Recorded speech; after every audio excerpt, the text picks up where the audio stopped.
मिस्र के अंदर आमर इब्न आस गवर्नर थे और आमर इब्न आस का एक बेटा एक यहूदी बच्चे से कहता, आओ घोड़ा दौड़ाने में तुम बहुत होशियार हो, चलो घोड़ा दौड़ा के देखो कौन आगे निकलता है, देखें तुम अच्छा चलाते हो या मैं अच्छा दौड़ाता हूँ। दोनों ने घोड़ा दौड़ाया। यहूदी बच्चा घोड़ा दौड़ाने में एक्सपर्ट था, उसने घोड़े को एड़ लगाई और घोड़ा छलांग लगाता हुआ हजरत आमर इब्न आस के बेटे से आगे निकल गया। आमर इब्न आस के बेटे से आगे निकल गया। आमर इब्न आस के बेटे को गुस्सा आया, कमीना मुझसे आगे कैसे निकला। वो अपने घोड़े से उतरता है आमर इब्न आस का बेटा, और उसने वो एक कोड़ा लिया और उसने यहूदी लड़के के कोड़ा मार दिया।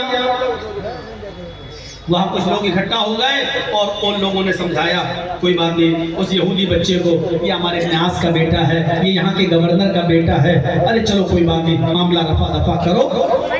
जैसे आज हमारे और आपके समाज में होता है ना कि अगर कोई कार और कोई ई रिक्शा या कोई बैटरी वाला या कोई गरीब आदमी का रिक्शा टकरा जाए और गलती कार वाले की हो, तो बड़ा आदमी देखकर गांव के लोग, अरे बचा जाओ कोई बात नहीं, अरे चलो धोखे से हो गया, ये हो गया। जबकि गलती अमीर की है, गरीब की नहीं। लेकिन इसके बावजूद भी गरीब के साथ कोई इंसाफ की बात करने वाला नहीं होता। वैसे ही हमारे इब्न आस के जमाने में मिस्र में समझा बुझा कर बात टाल दी। कुछ दिनों के बाद मदीने से सफर करते हुए हजरत उमर फारूक जब मुल्क के मिस्र पहुंचे तो वहां की आवाम और वहां की रियाया को बुला लिया और एक मीटिंग ले रहे हैं। अपने गवर्नर के बारे में पूछना चाहते हैं कि हमारा गवर्नर ठीक है, हमने जो गवर्नर तुम्हें दिया है वो ठीक है, उससे कोई शिकायत तो नहीं है। तमाम लोगों ने हजरत आमर इब्न आस की तारीफ करना शुरू कर दी। अमीरुल मोमिनीन, आपने हमें बहुत अच्छा गवर्नर दिया है, बहुत अच्छा गवर्नर से नवाजा है, ये हमारी शिकायतें बहुत अच्छे से सुनते हैं। उसी पब्लिक में वो 12 साल का बच्चा भी बैठा हुआ था जो यहूदी का बेटा था। वो खड़ा हुआ, कहने लगा, अमीरुल मोमिनीन, सारी बातें सही है आमर इब्न आस के अंदर, लेकिन एक बात ठीक नहीं है।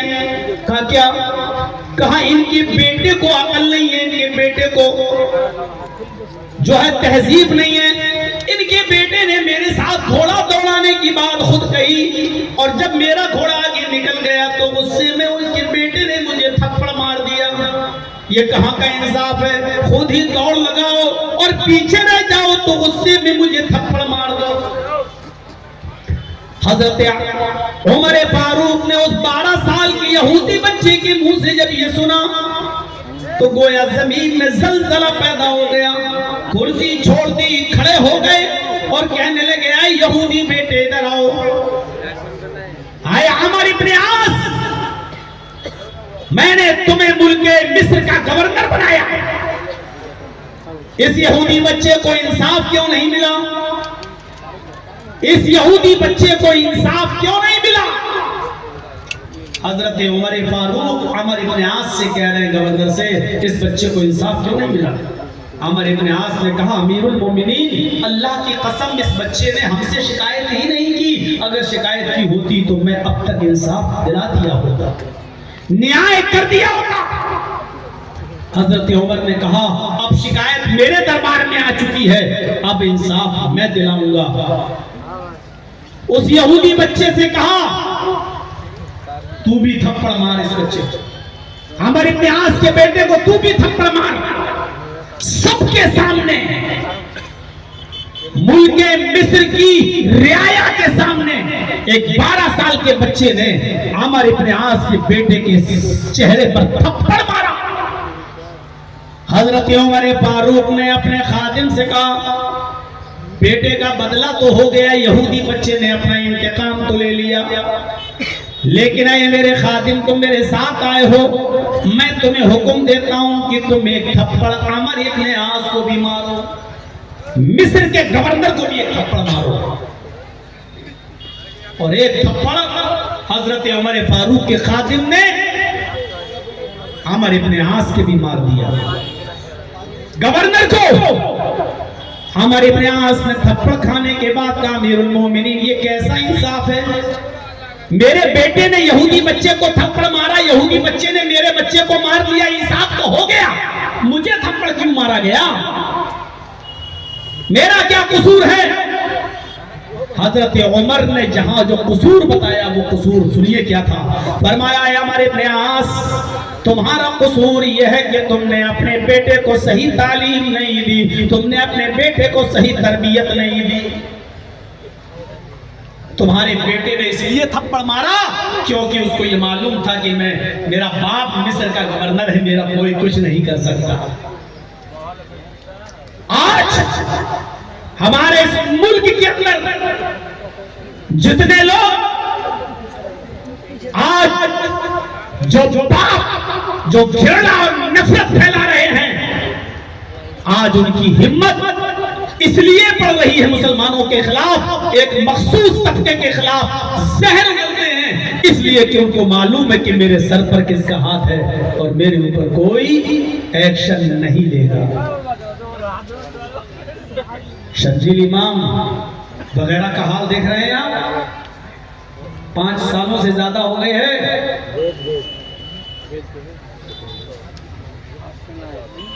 जिन धाराओं में बंद है उतनी उन धाराओं में इतनी सजा भी नहीं है जितने दिनों से वो बंद हैं, लेकिन बाकायदा पब्लिक को उकसाने वाला, देश के गद्दारों को गोली मारो, बाकायदा ये अनाउंस करने वाले और नारे लगाने वालों के खिलाफ एक FIR भी नहीं। क्यों? क्योंकि वो जानते हैं कि हमारे ऊपर किसका हाथ है। हमारी अक्सरियत थी, हम अकलियत के साथ क्या करते थे। तुम्हारी अक्सरियत है, तुम अकलियत के साथ क्या कर रहे हो, मापदंड देखो। हमारे प्रयास तेरे बेटे को हिम्मत इसलिए हुई थप्पड़ मारने की क्योंकि वो जानता था कि मैं गवर्नर का बेटा हूं, मेरा कोई कुछ नहीं कर पाएगा। ये थप्पड़ तुझे याद दिलाता रहेगा और अपने बेटों को और अपनी औलाद को तुम अच्छी तरबियत दो। ये अकलियत के साथ सुलूक था। ये तो जान की बात रही, उनके माल की भी हिफाजत होती थी, उनके माल की भी हिफाजत होती थी। एक बस्ती से हजरत उमर फारूक के सिपाही गुजर रहे हैं, रास्ते में खेत पड़ता है, उनको चक्कर लगाकर बहुत लंबा रास्ता तय करना पड़ रहा था। हजरत उमर फारूक के फौजियों को वो अगर वो दूर से रास्ते से जा रहे थे तो बहुत लंबा सफर हो रहा था, कई किलोमीटर कई मील का रास्ता, और गाड़ियां तो थी नहीं उस जमाने में, यही घोड़े और ऊंटों का सफर होता था। उतना लंबा सफर करने से बेहतर है कि इस खेत से निकल जाएं। खेत में फसल लगी हुई थी और खेत जिम्मियों के थे, यहूदियों के थे, यहूदियों के। हजरत उमर फारूक की फौज उन यहूदियों के खेतों से गुजरती हुई अपने घोड़ों को दौड़ाती हुई निकल गई और उनकी फसलों को तबाह बर्बाद करती चली गई। जो फसल थी उन फसलों को खराब करती हुई आगे बढ़ गई। इन जिम्मियों ने, इन यहूदियों ने जो टैक्स देकर जजिया देकर रहते थे, शिकायत पहुंचाई हजरत उमर फारूक के पास। आपके फौजी आम रास्ता छोड़कर, आपके फौजी हमारे खेतों से गुजर गए हैं और हमारी फसल बर्बाद कर गए हैं। अमीरुल मोमिनीन आइए और मुआयना कर लीजिए कि हमारी कितनी फसल बर्बाद हुई। हजरत उमर फारूक के कानों में जैसे ही शिकायत के अल्फाज पड़े, हजरत उमर फारूक ने घोड़ा दौड़ाया और दौड़ते हुए चले आए और उन यहूदियों की फसल देखने लगे। पूछा कि कौन निकला है यहाँ से? कहा आपके फौजी लोग यहाँ से नहीं गए, यहाँ से गए क्योंकि यहाँ से करीब का रास्ता था, 1 मील जाना था और यहाँ से झूमकर उनको 15-20 मील जाना था, इसलिए उन्होंने हमारी खेतों की फसलों को बर्बाद कर दिया। हजरत उमर फारूक रज़ियल्लाहु ताला अन्हु ने तखमीना लगाया कि सब हिसाब किताब जोड़कर मुझे बताओ कि तुम्हारा कितना नुकसान हुआ है। उन यहूदियों ने, उन जिम्मियों ने उसका हिसाब किताब जोड़ा और एक लेटर लिखकर हजरत उमर फारूक के पास पहुंचाया कि हम तमाम किसानों का, काश्तकारों का 10,000 दिरहम का नुकसान हुआ है। आप 10,000 दिरहम अगर हमें दे देंगे तो हम लोग आपस में बांट लेंगे, हम उस नुकसान की तलाफी कर लेंगे। लेकर हजरत उमर फारूक के पास पहुंचा। हजरत उमर फारूक ने फौरन देखा 10,000 दिरहम, बैतुल माल से 10,000 दिरहम निकलवाए और उसी वक्त उनको 10,000 दिरहम दिलवाए। बैतुल माल से उनकी मदद की, मुआवजे में कमी नहीं की। सरकारी गाड़ी से आपका बेटा एक्सीडेंट में मर जाए, गवर्नमेंट आपको आपकी मर्जी के मुताबिक मुआवजा नहीं देगी। ठीक है, मर गया, 1 लाख दे दो, 2 लाख दे दो, 5 लाख दे दो, मुआवजा खत्म। हजरत उमर फारूक ने, उन्होंने 10,000 दिरहम बताए, हजरत उमर ने 9,999 नहीं दिए, 10,000 दिरहम फौरन उनको बैतुल माल से निकाल के दे दिए। उनकी जान की भी हिफाजत हजरत उमर फारूक किया करते थे और उनके मालों की भी हिफाजत हजरत उमर फारूक रज़ियल्लाहु तआला अन्हु किया करते थे, अक़लियत के, अल्पसंख्यकों के साथ। हम कहां हैं? लेटेस्ट और नई तकरीर हमने आज आपके सामने छेड़ी है, ये बताने के लिए कि इस चीज को आम करो कि अक़लियत की जिम्मेदारी अक्सरियत पर होती है। अक्सरियत पर हजरत उमर फारूक निकले, गश्त कर रहे हैं मदीने में। एक यहूदी बूढ़ा आदमी भीख मांग रहा है। हजरत उमर फारूक रज़ियल्लाहु तआला अन्हु घोड़े से उतर जाते हैं और उस यहूदी बूढ़े आदमी के पास पहुंच जाते हैं। उस यहूदी बूढ़े आदमी के पास पहुंच जाते हैं और उस बूढ़े आदमी से पूछते हैं, तुम भीख कैसे मांग रहे हो? उसने कहा, अमीरुल मोमिनीन,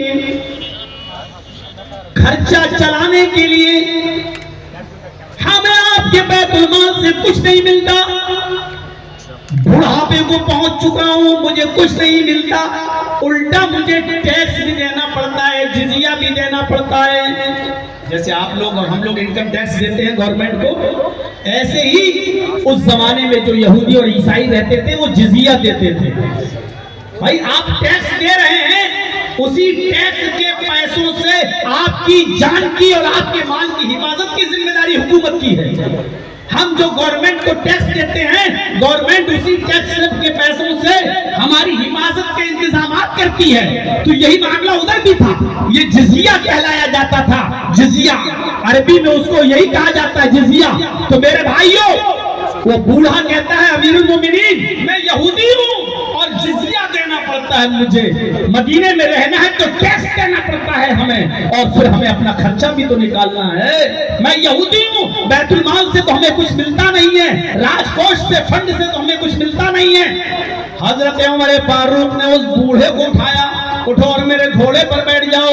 हजरत उमर फारूक ने उसको अपने घोड़े पर बिठाकर अपने घर ले गए। पहले उसको खाना खिलाया, पानी पिलाया और फिर बैतुल माल के कैशियर को, खजांची को, ट्रेजरी को बुलाया और बुलाने के बाद कहा कि सुनो, ये जब तक जवान था इससे हम टैक्स लेते थे, ये जब तक जवान था हम इससे टैक्स लेते थे और ये हमें टैक्स देता था। अब ये टैक्स देने की पोजीशन में नहीं, बूढ़ा हो चुका है, तो अब हमारी जिम्मेदारी है कि इसका ख्याल रखा जाए।